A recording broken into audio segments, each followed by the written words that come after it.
There was a real community feel about this building. It changed my life, immeasurably for the better.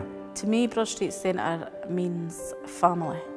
There isn't any kids or young people 50 down that doesn't know about this centre. It did something for them all.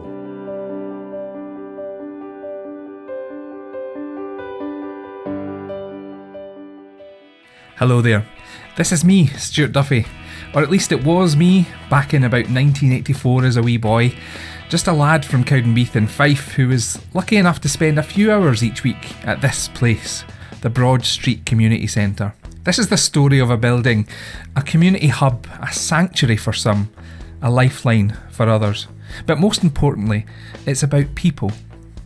The folk of Cowdenbeath and beyond who kept our kids safe and happy, our teenagers out of trouble mostly, gave our adults skills and hope for a better future, and gave those most in need in our community somewhere safe where they'd be treated with dignity.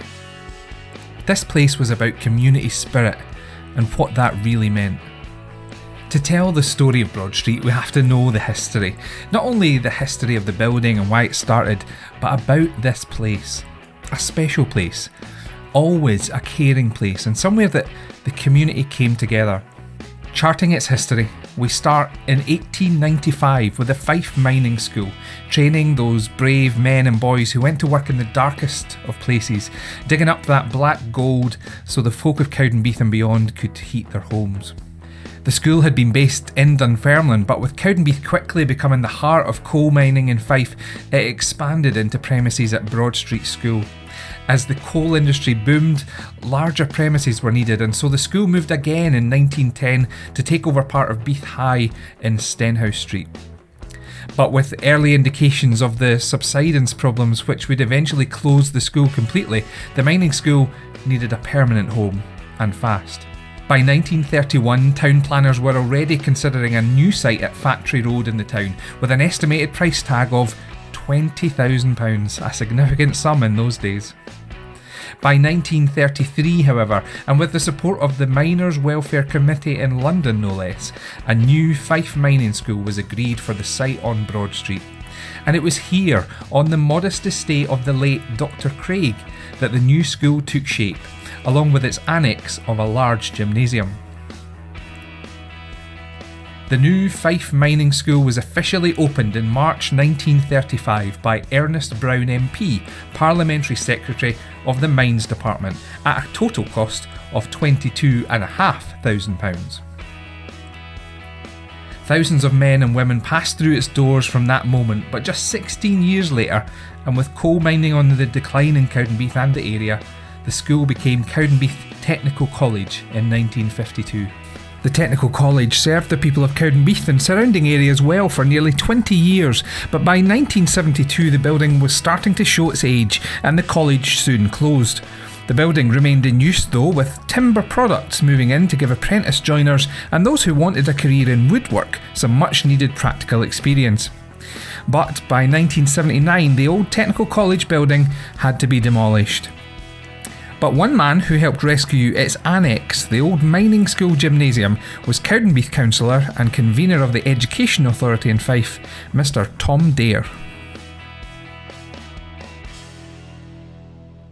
Since this place opened, I would reckon thousands of people have set their feet within this particular building. Well, my role in the community was that I was a senior politician. I was the convener of the Education Authority for Fife. That placed me in a position to listen to requests for use of buildings which were on the books of the Education Authority. On the books of the Education Authority at that time were both the old Fife Mining School plus a small annex which was used as a gymnasium for the students.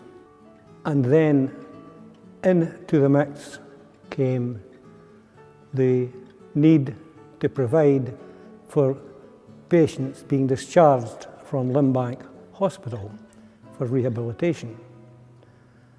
The state of the mining school was such that there was no question that it had to be demolished. And the proposal was also to demolish the annex, which subsequently became the Broad Street Centre. The area of the mining school was to be filled, the footprint there, with supported housing. Before that was put into fruition, a youth worker named Tom Bain, who I'd known all my life, we both came from Longfinnans, approached me and indicated that if I could retain the building, then he could use it to allow groups to gain confidence in committee work and to start up their own organisations. But at that time, everybody was under the impression, the understanding was, this is temporary. It's all going to be pulled down round their ears in due course. It was a kind of a transitional phase. You had the community workers, and Kenny doing all his stuff. So I was appointed as the team leader with a responsibility for Lochgelly and Blingery and Crosshill and all that sort of thing.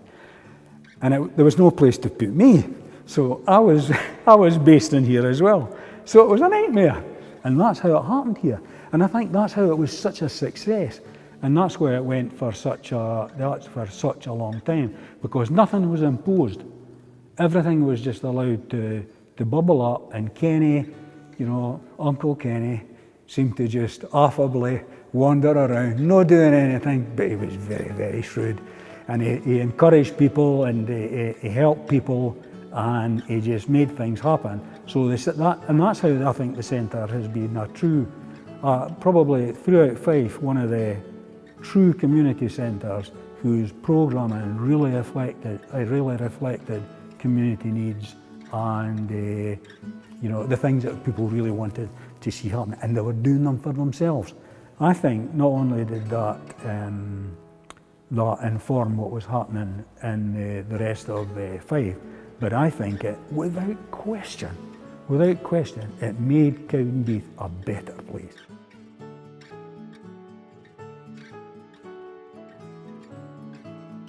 The timing of the opening in '79 has to be very significant, for that was when Margaret Thatcher took office. And like most mining communities, the Cowdenbeath area suffered greatly, and in particular one part of the community, that generation who became the victims of her failed economic policies, where there were no jobs, no hope, and they were going to be left wandering the streets. That was one of the first things that was tackled. The centre was able to offer these young people who thought the world had discarded them some hope. So the scene was set. Cowdenbeath would have a new community education centre with local people at its heart. It would become the hub of community life in this part of town and would spawn countless community groups and events. It's been a base for the hugely successful Cowdenbeath Majorettes, for the St Bride's Youth Club, the Woodlands Group, for Keep Fit classes and a host of play schemes and discos. The memories of those days and the impact they had still live on. I was only 4 when I first started coming here, so at that time I was a kid and I wasn't allowed to do very much apart from eat sweeties and drink juice and get spoilt rotten by all the adults. And as I got older, I went into the junior youth club. We had all the games and the prizes and the play schemes and everything else. I think, obviously we didn't know for certain, but without the centre I would probably have went off the rails a little bit, because I had somewhere to go, something to do. I came here probably from about 1984, 1985, I think, from when I was about 7 or 8 years old.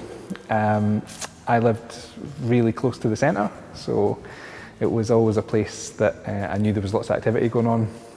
Some of my friends, my cousin lived nearby, so myself and my cousin Anne-Marie, we would come here every Saturday for the roller disco.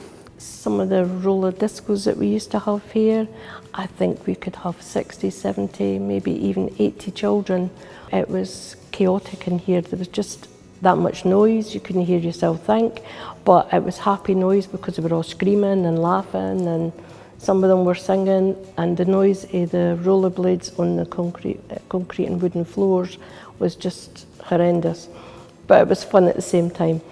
I went through a couple of pairs of roller boots at that time, and even wore a pair that were probably 2, maybe 3 sizes too small. I'm quite well known for having massive feet, so I have size 13 feet. And at that time, it was getting quite difficult to get a pair of roller boots for a boy who had about size 9 or 10 feet at that time. And I can remember after one session being here in the centre with my cousin at the roller disco, and my feet were blue when I took off these boots at the end of the session. It was quite scary. I don't think I wore them again. Some of the discos that we had on a Friday night, I think they were actually raves at that time. We used to have them coming from other community centres in Logelly, Ballingery, Kelty. And again, there was hundreds of bairns here, I think maybe about 200 and odds. Sometimes we had to rake the toilets and the cisterns to confiscate the alcohol that had been stashed from maybe the night before, but that was quite funny at times. And just the amount of bairns and the lights flashing, and everybody was trying to, I didn't mean this in a bad way, but if you would have one wee lassie that had a beautiful wee dress on, the next wee lassie's wee dress was better. They just all tried to outdo each other when it came to putting makeup on and dressing up. But it was just a fantastic atmosphere, but there was times when it got quite stressful and you really wanted to strangle quite a few of them. But the law doesn't allow you to do that, so you just have to go on with it. But it was really, really good. We used to have crazy overnight sleepovers here in the centre, so we'd do indoor camping. So we'd set up a tent in here in the hall, and we'd all sleep in sleeping bags inside the hall. I don't know how close that is to nature, but it was pretty close for us. We'd never been camping before. We used to go and visit the fire station in Logelly at like 1 o'clock in the morning at random times when we'd had loads of wham bars and we were up on sugar, and we'd go along and we'd get to sit in the fire engines and you'd get to see the lights go and, you know, speak to the firemen and stuff. It was fantastic. People kind of like say, want to get good ideas like a sleepover, become, God, how are we going to do a sleepover kind of in Broad Street Centre? So everybody says we can get tents. So that's what we did. We got all these tents and they had to bring their sleeping bag and get changed. We watched a video and trying to get them to sleep. That was a nightmare, but eventually maybe they got like a couple of hours and then like say, but it was all fun. We can go home the next day and rest, but as long as the kids had a great time. I'm a community education worker, but used to come to youth clubs here. My mum ran a youth club here. And I had really supportive youth workers when I was wee. Made me what I am. Oh my God. I'm alcoholic, no.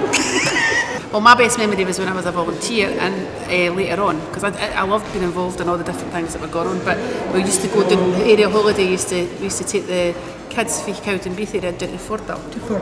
And was us taking the fridge out the kitchen and it getting tied to the top of a minibus. And somebody chest freezer, and taken down because there wasn't there. And then the chairman of the management committee at the same time, Danny, gave us a big row. Well, I was only a bairn, so I was like 13 or 14, so it wasn't my fault. It was other people's fault. It was not a day with me. That's quite questionable. But you came what? They kind of remember, and it was that stupidity, like when you think back, putting a chest freezer on top of that minibus. And how they went through the roof. And just the crazy things, like we used to have like the big cupboards. This hall seemed a lot bigger as well when you were wee. And we used to have a massive big Christmas tree there every year. Tell you the story about the Christmas tree. I bet. Couldn't I? I got a phone call one day from Kerry. Could you come along? I've sent the boys for a Christmas tree up to Kelty. Being clever laddies, brought the minibus back with the tree inside.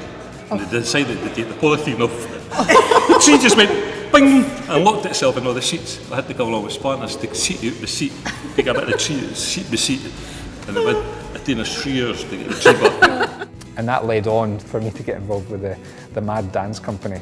Now, obviously I wasn't going to be one of the dancers, but I was happy to be involved in the background. So I used to help them with all their music and the production of their shows, and working with Bev and Margaret, who were some of the youth leaders that worked in the centre as well. was a fantastic experience. We had so much fun. Bev and Margaret, you know, will probably hate me saying this, but they might not have had any training in making up dance routines, but they weren't going to let the kids know that. And so they would, you know, absolutely drill into them what these techniques should be and how to do the best Disney dance you've ever seen in your life. And putting on those shows was fantastic for those kids. You know, I was stuck in a little cubbyhole with all the equipment in the background, but to see them be nervous about going on stage in front of their friends and their family and their grannies and granddads was actually quite rewarding, because when they came off the stage they had a sense of achievement. They'd done it, you know, they'd done their new routine, they'd got their prize or they'd got their stand ovation or whatever, and that was great to see. My favourite bit for the mad dancing was getting all these kids and even boys involved, and when they were performing, they were never shy. They were giving it all 100%. But the only thing I want to tell you about the mad dancing is I was the baddie and Beverly was the goodie.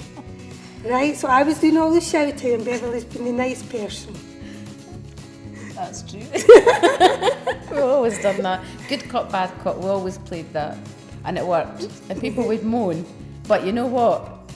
They loved Margaret to bits. There was a sort of competition going on between different youth clubs, and you needed to put a group forward for that. That's how it started. And they asked for us to get a team of, you know, 6 or 8 children involved. So when we put it out to the kids, we ended up with 12 children, didn't we? That was our first thing. And we sat and we organised what song we were going to do. But we actually done a sketch type of thing where it was cuts of different songs, because that was like your thing. We done different medleys. It was from like baby to school to adults. Yeah, you know, like that. It was really good. And the kids loved it. The 12 kids got involved. We made costumes for them. We showed everyone at youth club. We went to the competition thing, wherever it was at. It was Dunfermline someplace. Went in the minibus away to Dunfermline, danced in the wee competition. Came back. We actually got a phone call from Brush Street Primary at the time saying, could you bring your wee dance thing here? The kids at school have been telling us all about it. So we went there. So of course when we went to Broad Street, put on the performance to all the children, and then the next thing the other kids were all saying, can we join your group? Can we join your group? So we moved from Brush Street Centre. We were here for quite a while. We were here for quite a while, but then we ended up going down to the Co-op Hall, and that was our Tuesday nights in the Co-op Hall for a lot of years, nearly 10 years I think it was. I think it was the circus. We were asked to bring in and work with a group of kids that had special needs on a one-to-one basis. So they come with a carer. We didn't really know how we take off with our own kids, because things and that. But it worked out right. They come in the morning, we played games, and in the evening, the second half was our programme where we started to make things for the circus, and the kids wanted them introduced into the circus, so they made costumes for them, drums, trumpets and that, and they took part. And on the Friday, which was the last day, I think it was the best day we've ever had. Queen's Jubilee. I says on Jag, I says when we done the float and everything with the big crown, and I says we had all the beautiful costumes, and then the Bairns party after it. Was excellent. And I says that I would say would be the highlight. I says mind you, so was every Christmas party, because I says I really never looked forward to having the Christmas parties. I says because we take the groups out. I says mind in groups of 12. But at Christmas you had them, every one of them there, and you used to automatically think, oh, this will be a nightmare, and it wasn't. It was good. And then of course then we started taking them to pantomimes, and they were brilliant. I think my favourite time was Christmas, decorating the big huge tree with the big ladders, and you're on 2 legs with the ladders, and the ladders going like that. And you didn't get away with things like that. Definitely no. I remember one time we took a bunch of boys, so it was me and Kenny, but they were all frightened wee boys and we couldn't get them to sleep at night. So it would come to about 8 o'clock and we'd be starting to think about, right guys, it's time for your beds. I'm not going to bed. And we knew they wouldn't sleep. So we got into the habit of about 8 o'clock at night, we'd suddenly say, we've had an idea, who would like to go and do something? And we'd go and tire them out, and then bring them back and get them into their bed. So anyway, we had this idea that we would take them up this hill at Kenmore, where there was a cave, and you walk through the cave, and you come out the other side of the cave, and there's this window, and there's this massive waterfall comes in. It's really dramatic. So, and the kids loved it. You know, the kids had never been out of Cross Hill or Logelly in their life, and they were in this kind of scene anyway. So we got up there, you see, and some of the boys said to us, "Can we get to play Sodgers?" And we said, "Aye, okay, right. It'll be us against the leaders, right? Okay then. So right, so the boys."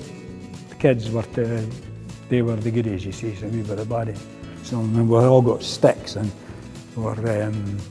so they were attacking us, you see, and they were going, we were being killed and so on.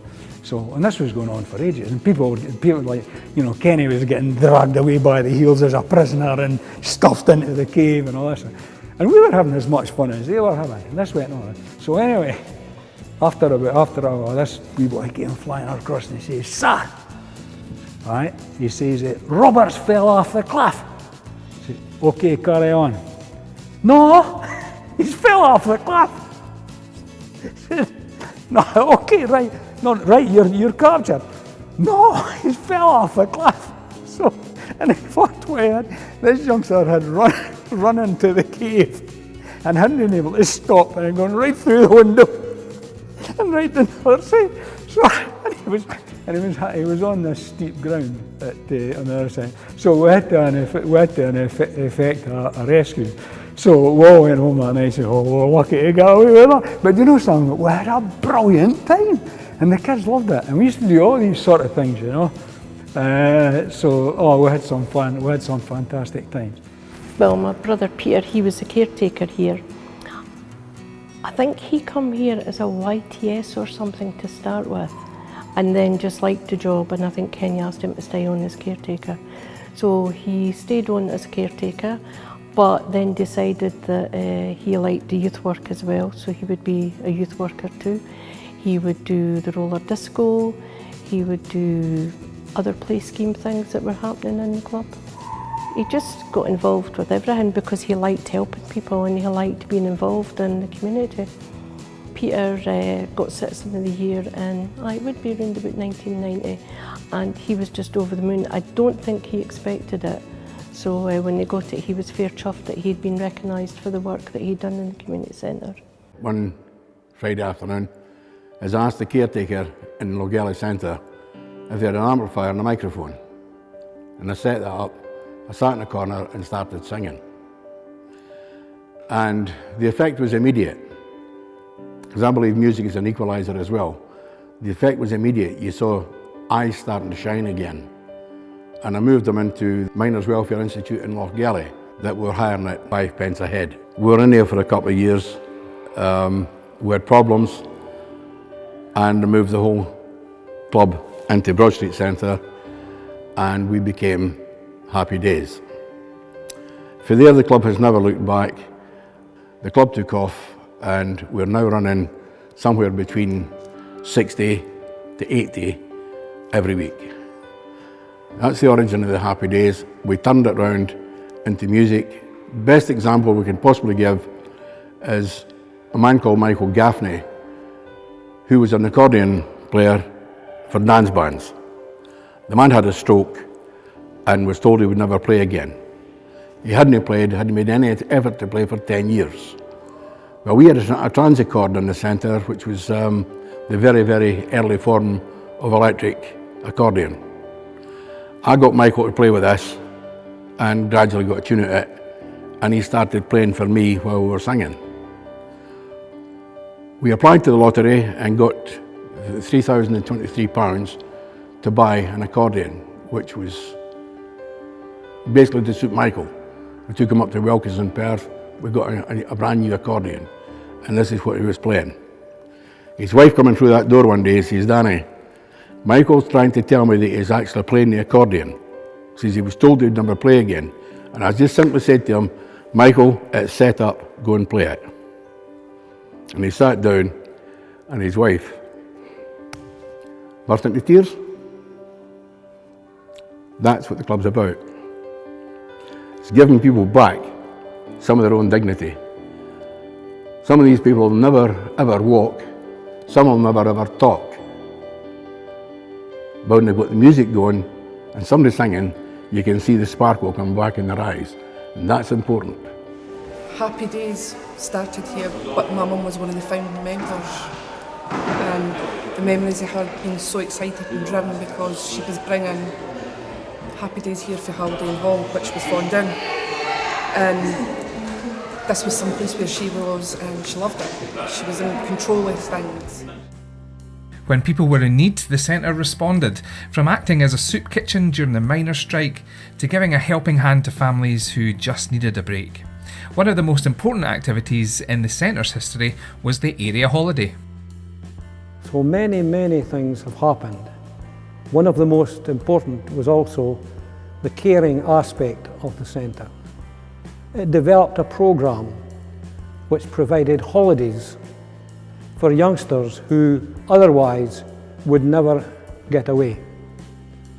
That proved very successful and brought a lot of merit upon those who organised that particular aspect. Where, as another idea of Kenny's, but we all got involved in it, where we would take the kids, 40 kids away, 10 boys, 10 girls, 10 boys, 10 girls, and we would take them away for a week's holiday and do all sorts of daft stuff with them that you wouldn't get away with now. And we got absolute pelters from the youth and community establishment, as it were, who said, that's not youth work, that's social work. If kids haven't got enough, they're never going to get a holiday, and parents can't afford to send them on holiday, well, that's social workers' job. That's nothing to do with us. But it turned out to be a massive success. So I can remember some of the other events that we held here at the centre, and some that were really important to the community as well. So I got involved with I think it was called the Area Holiday Scheme at the time, where we'd come together for a couple of weeks. We'd have some resources, we'd create meals for kids, we'd take them out on trips, and it was mostly for kids from the local area who might not have that opportunity over the 6 or 7 weeks of the summer holidays. So this would really be a base for essentially an outings group. We'd take them out. Sometimes that was simple things like just going to the beach. Some of these kids had never been there before, they'd never been able to paddle in the water. Their parents didn't have a car, or they couldn't afford the bus trip down to Aberdeen or Burnt Island. Sometimes it was a bit more educational. We'd take them to some of the museums, we'd take them to Edinburgh to experience the city, we'd go to Glasgow. We went on boat rides up the Forth, up to May Island, or out to Rosyth Dockyards in the past. So some of these things were educational for some of the youth workers and the volunteers that helped. But more than that, it was about getting those kids new experiences and letting them enjoy something that they would otherwise probably not be doing. Lots of these kids had difficult lives at home, and it was difficult for them and their parents to survive day to day. A lot of the play schemes in the area holidays were set up because children were at a disadvantage, because parents were unemployed or things like that. Their families were quite happy that their children were getting away for a week, because when you go back to school, everybody starts talking, well, I did this for my holidays, I went here for my holidays, what did you do?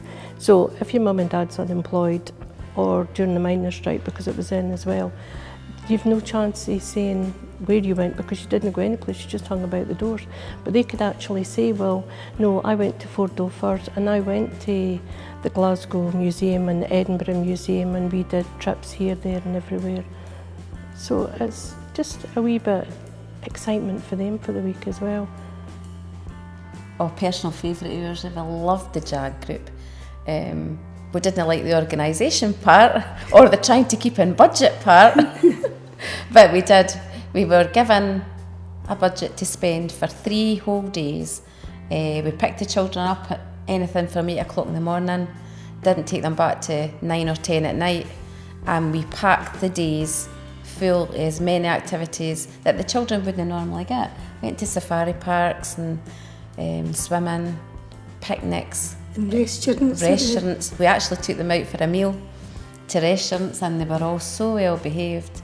Yeah, but the kids just were great. But it was children that wouldn't normally get these kind of holidays or these trips out, one-parent families or struggling families, and social work got involved in giving us names of children that would benefit for something like this. And we always had one person drive round and pick all the kids up in the morning. I was normally on breakfast. They would come in, get their breakfast, and they'd be so excited. And see, by the end of the week, they were so tired. The end of the 3 days, they were absolutely exhausted. But that's what you wanted. But so were we. But you had a really good time. And because we worked with special needs kids, we got special needs kids involved, because a lot of people find it quite hard to bring along special needs. So we put a few names forward that they couldn't go out with their families if they're autistic and that. So we managed to get a few children on when we were doing it, because we know how to handle them. And they had great fun. We had a brilliant time. And their mums were so happy and pleased just because they got involved. I think the impact on the families in the house, the parents loved to see their child, who sometimes these children were quite withdrawn as well, didn't mix very well with other people, wouldn't go to youth clubs and things like that, but they would come along, and the first half a day, you would say, they were shy, really shy, nobody speaking to each other. By the end of the first night, the parents couldn't believe they were full of stories. The next morning you'd go to the door for them and they would say, waiting on us. The kids have loved it, and he's loved it, he had a great time, or he's met so many friends, and at the end of it, the parents would say, I hope they get to see these kids again, or I hope they get involved in something like that again. And it was really good, really good. All of this work wouldn't be possible without a huge team of volunteers, youth workers and council staff to make it all happen. A dedicated bunch, if a little rough around the edges. For much of its lifetime though, the development of the centre has been led by its management committee, made up of local people and reps from all the centre user groups. Leading that committee for over 20 years has been Danny Kinloch, its chairman. Mulder's grandson, the oldest grandson. I've got 4 grandchildren, of which this is the third one.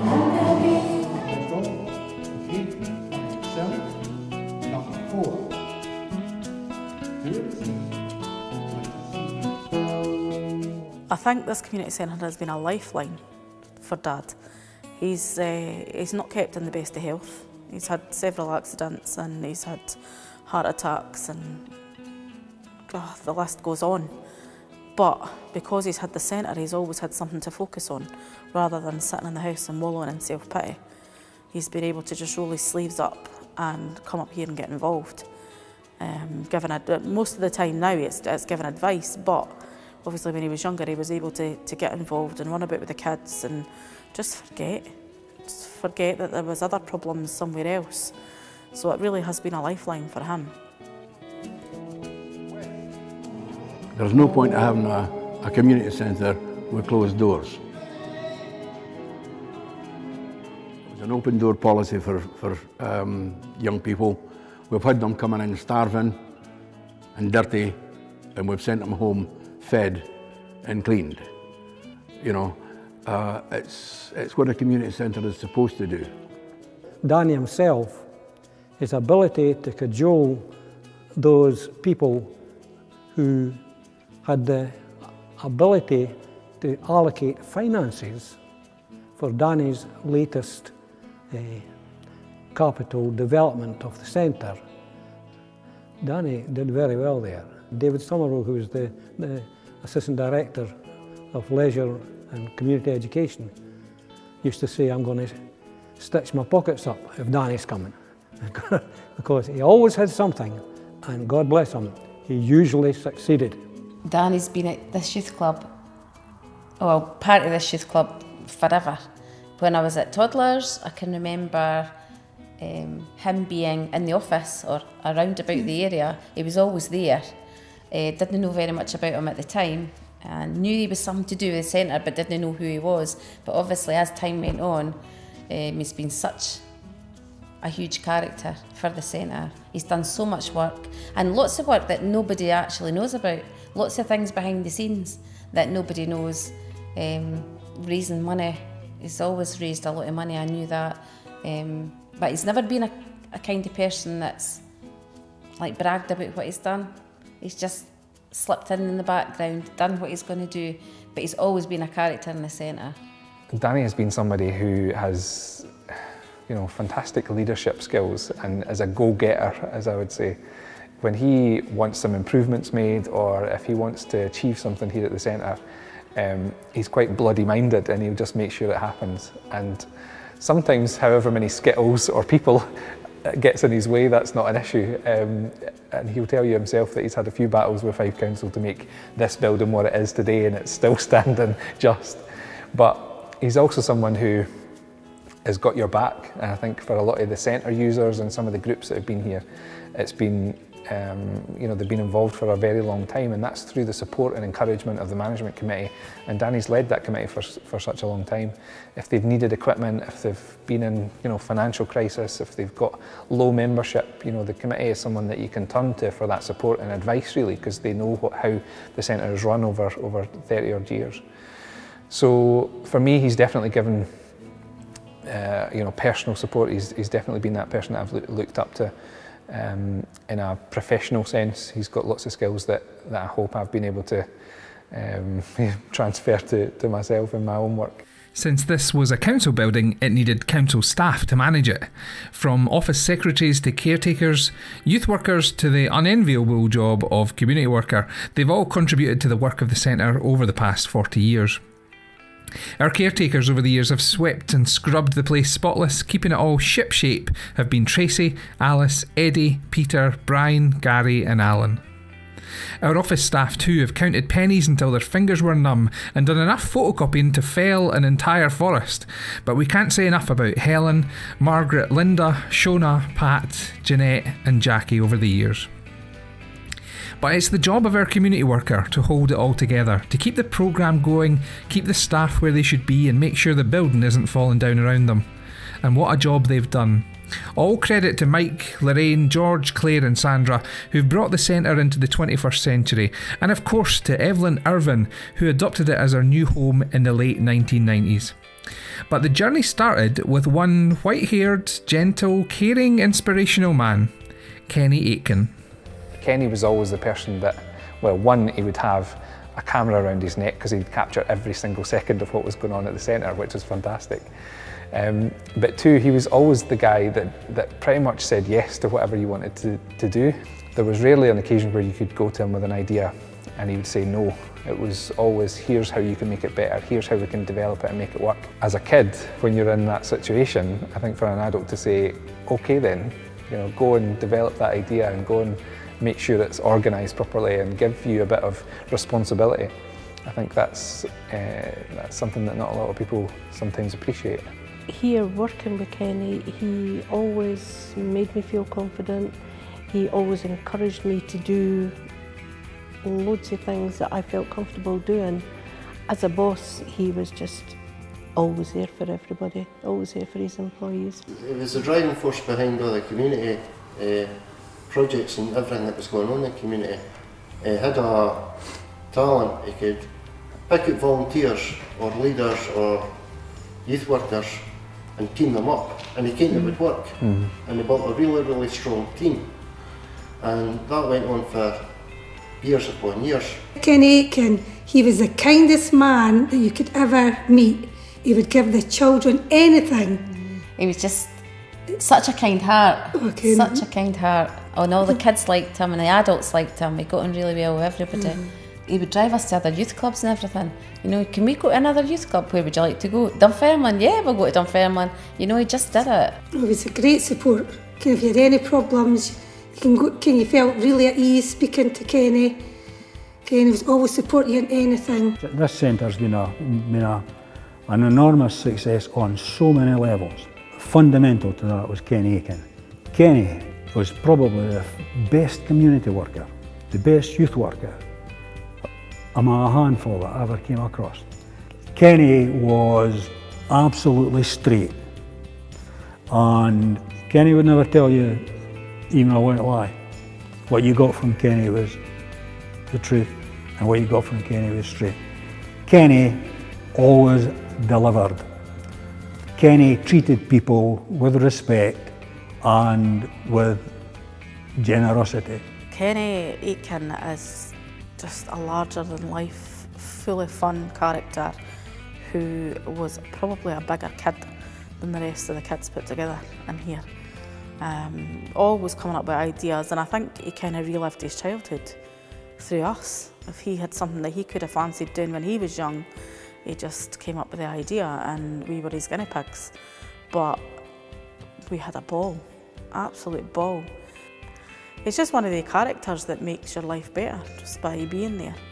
The smile and the laugh. He's definitely been missed at the centre, and is someone that I'll certainly remember for a long time and gave me a lot of personal support and encouragement. Quite heartbreaking for all of us really when Kenny moved away, especially my dad though. My dad's missed him, he has missed him a lot. We were partners in crime. I have just a tremendous love for the man. I knew a lot about youth when I came into the business, but he knew more. And I took as much knowledge for Kenny as I could possibly get. One, he was a gentleman. Two, he was a youth worker. And most important of anything, he volunteered for everything. Now, if you ever want to learn about community, then Kenny Aitken's your man.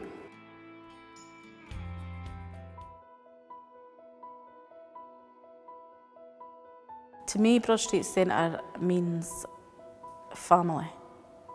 It's a family atmosphere, it's a safe haven. It just symbolises fun for me, that's all that's ever been in here. Fun, laughter, games, carry on.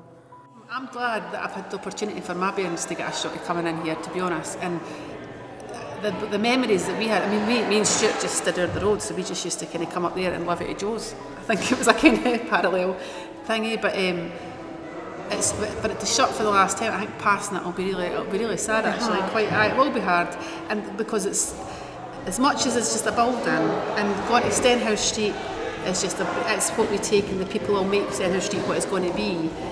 There is just it's a family. It's a family, aye. And it was a family-orientated building, and you could bring your kids here, and you knew they were safe, and they'd be looked after, and you didn't take any nonsense off them when they knew that. But when you look back and you see, like Corinne and you, Stuart, and even Ma Brian and Vicky, what they've all done, and it's coming through, and you feel that you've maybe given them a bit of confidence, and I think it Fortitude. Gave them the confidence. Well, you know what Brian does now. I mean, he now works in Aberdeen with a lot of disadvantaged kids and everything, but he has the wherewithal. He goes to Parliament, Holyrood, and he talks to the MPs here about what's happening and that. I would never have thought that he would have done that, really, you know, because that takes a lot of guts to sort of stand up and put forward what you're wanting to do. And same with Tracy, she used to say, everywhere I go, somebody knows you know, but I think it just gives them that wee bit more, and seeing other people and mixing. I think that's the thing, the mixed, they weren't strangers. No. Broad Street has played a huge part in making me who I am, and making other people what they are as well, and I think that cannot be undervalued. It changed my life immeasurably for the better, and I think you can say that for lots and lots and lots of people that were involved here. To me, Broad Street was a place of sanctuary sometimes, because I could come down here and forget about whatever problems I had.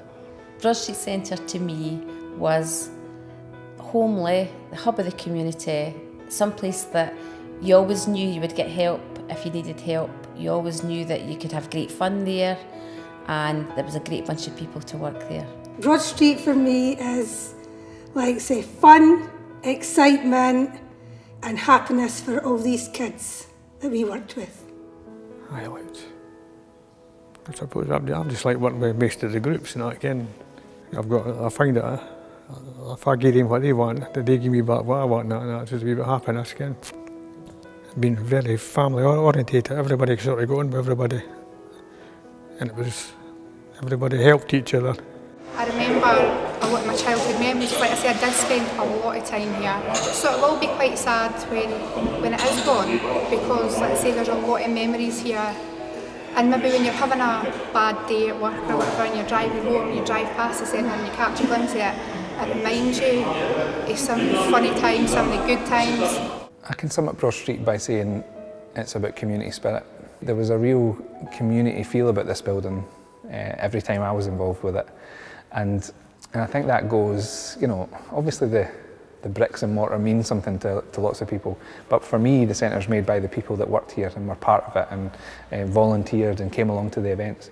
So what the centre means to me is about that community spirit, what, you know, the people of Cowdenbeath and other areas that have come here to work and get involved have brought to the centre, and what they've left here, and what inside the fabric of this building has happened, and what it means to individuals that they can take away through the experiences that they've had.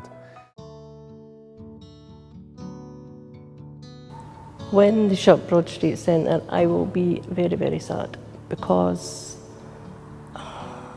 it's just going to close. There's just not going to be, well, there'll be the new place, but it won't have the same aura round about it, because this is just a good community building. It's just going to be the end of an era. It'll be a sad day when it closes, I think, because lots of those memories are lost, but times do move on, and I think community spirit means slightly different things nowadays, and people are reluctant sometimes to put their kids into groups and organisations.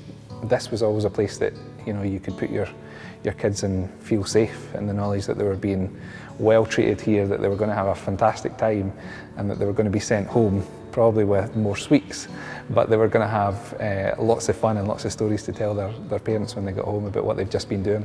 So it would be great to see that continue in the new centre and whatever happens, but for me, I don't think there will be any place like it, and that's down to the people that were involved in that at that time.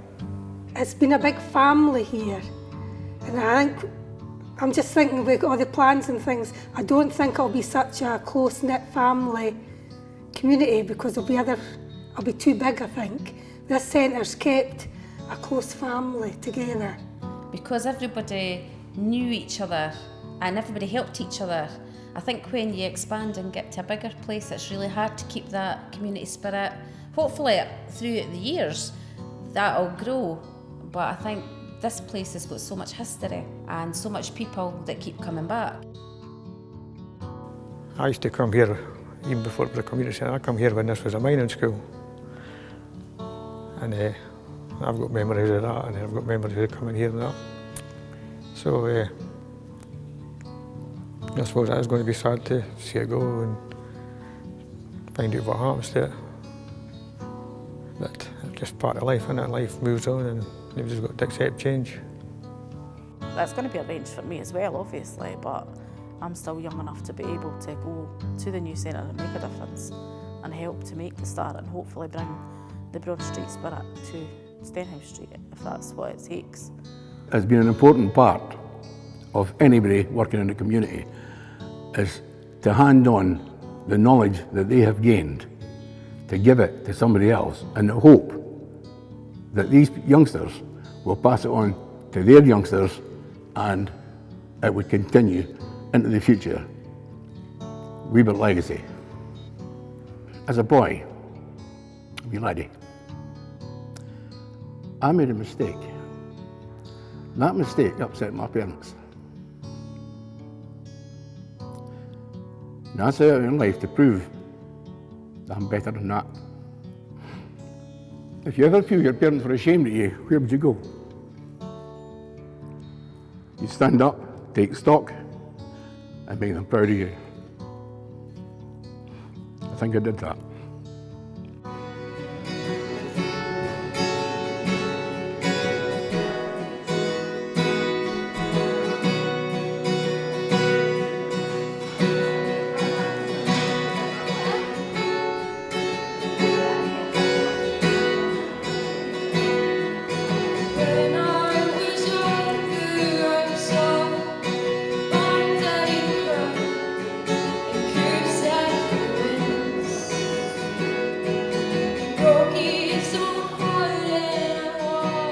Youth clubs change lives.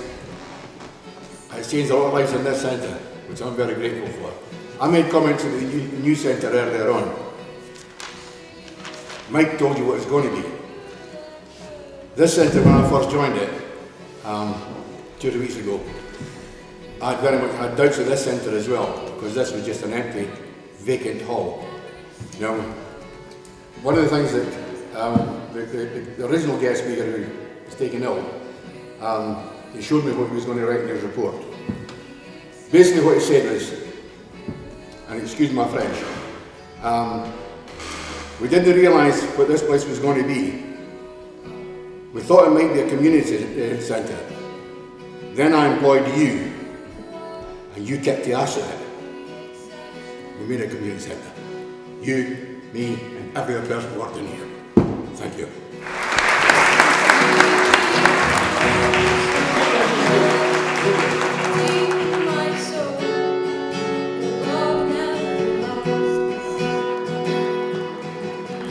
When this place closes, we should celebrate that it existed and mourn its passing as a good friend.